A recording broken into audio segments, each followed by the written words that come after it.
fact, in order to become a mentally strong person, your best friend is delayed gratification.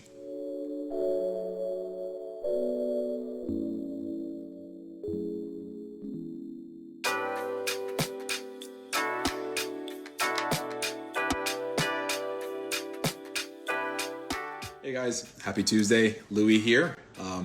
Thanks for joining us for another response video. A rather short one today, but either way, I really appreciate you guys for engaging and tuning in for yesterday's discussion. But let's get into it. So in yesterday's discussion, we expanded on 3 points on how to be mentally strong. The first 3 were: don't fear alone time, don't dwell on the past, and don't expect immediate results. I got a response that I felt was very timely, especially for those that are essentially in or dabbling around the financial markets. But I'm gonna play that in the next clip here. So here's a response to the question that I posed yesterday, which was, what challenge are you facing this week? And again, to you, if you're watching this, thanks so much for the submission. It really comes down to which market you're talking about, but yesterday was pretty eventful. So this is a classic example of testing your mental strength. Financial markets are volatile, and that's just fancy talk for they go up and down and they don't stay stable. But if you think about it, and if you don't expect immediate results and you essentially position yourself accordingly, you could stand to make a lot of profit if you were to trade, or if you were to buy a particular asset or whatever at a particular time. It could appreciate over time. So you have to do your due diligence, do your research, and just maintain a certain level of focus that will benefit you in the long run, as opposed to just approaching it passively. And just touching on the whole concept of not fearing alone time. So what I was trying to say is alone time is a good place to really narrow down and focus on a particular stock or asset that you need to research before acquiring it.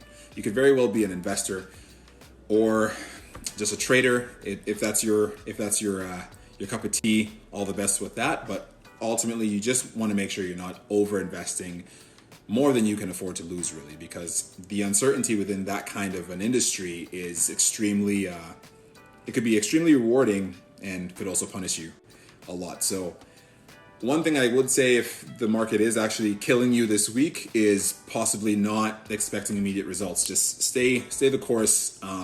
The markets tend to correct themselves over time in either direction. So if right now it's a low, you may very well want to pick up whatever you are invested in. You want to pick up more of that particular stock or asset in order to find yourself at a higher potential for profit. So I would take a deep breath and let the markets do what they normally do. But again, do your own research. This is not financial advice, but I trust that you have what you need to make the right decision. So all the best. All right, so last but not least, I got this one just literally as I was responding to the previous one. This one is about a morning routine. So for the individual, thanks so much for your response. And yeah, it really comes down to a few factors, but let's get into it in the next slide. So this is a great example of how to be mentally strong. If you're able to nail down a morning routine, you could either make or break the productivity of your day, let alone your week. So it's good to come to terms with a morning routine for yourself that works well with your profession, works well with your schedule, what kind of factors you can anticipate in a weekend. All you have to do is stick to it for a few weeks to months. Then it becomes a habit, and then for all you know, you pretty much nailed kind of approach to your day that works well for you.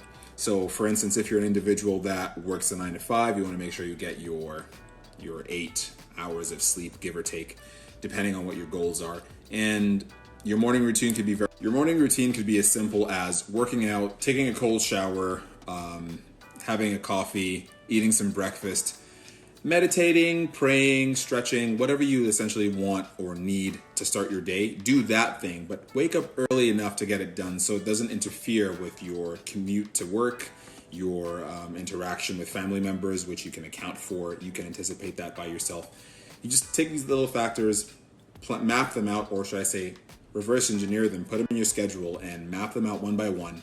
And for all you know, if you repeat this over most people say about like 3 months minimum, you should be able to develop a habit. But if you repeat it and hold yourself accountable, that morning routine will become a habit, and that habit can turn into a successful, productive day for you whatever that, that definition is in your context. And the same could be for those that are entrepreneurs or into business for themselves, business owners. Not every day necessarily needs to be the same. So you can literally pick, maybe your weekdays are set up for a particular time frame where your schedule starts off at 6 a.m. and then your weekends start at 9 a.m. Or you could take certain days of the week and just divvy them up based on your goals and what you actually have on your schedule. Depending on your meetings, depending on your appointments that you may have, you may also have to pivot and, adjust for client work as well. So you just want to make sure that your schedule and routines are, make sure that they're in alignment with your goals and your overall plan for the coming weeks and months. And you can do that in your alone time. So that's a good way to fortify your mental strength and start your day right. So we can expand on the other points within the How to Be Mentally Strong post, but I'll say that for another time, and we can dissect another set of 3 in the coming weeks to come. Either way, I appreciate your engagement and your responses to our discussion and just overall helping us out with the sessions that we've been having recently. If you've missed the previous ones, please check the highlights below, as I've made sure to save them all there. If you're looking to get a specific item taken care of or addressed, or you need a solution to a problem that you're facing or challenge that you're facing, don't hesitate at all to book some time, and myself, any of my team members could essentially dedicate a more specific helping hand to that particular item that you're facing or challenged with. So with that in mind, I appreciate it. I should probably let you know that our office hours have been changed to Wednesdays and Saturdays. So Wednesdays from 12 p.m. to 8 p.m. is when you can find us. And for the Saturday one, it varies because sometimes we have a very, very busy week, but I'll post it on the next slide, and you guys could be able to. So you can selfishly book some time with us within those hours, and we can take things from there. But I appreciate you once more for joining us on this session, and do stay tuned for next week's as well. So have a good one. Talk soon.